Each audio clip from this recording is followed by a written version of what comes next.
Chudák. Zabiják. Jak se máš, Danieli, dobrý? Jo, dobrý.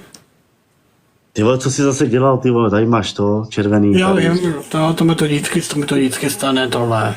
Ale z čeho to máš, to není jen tak, to vždycky se něco děje, ty si něco tam děláš. Ne, vůbec nic.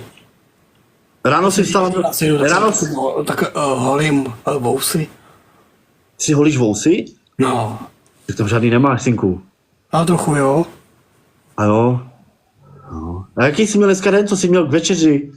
Já mám tady dvakrát ty popcorny a jaký špagety, jaké jsou ty housky ze salámy. Hezky. Každý krát taky se dává, jako ty. Máma vařila? Pekla něco? Dneska? Jo. Špagety. Máma dělala špagety? Jo. A co táta, strejda? Co dělal strejda dneska? Ten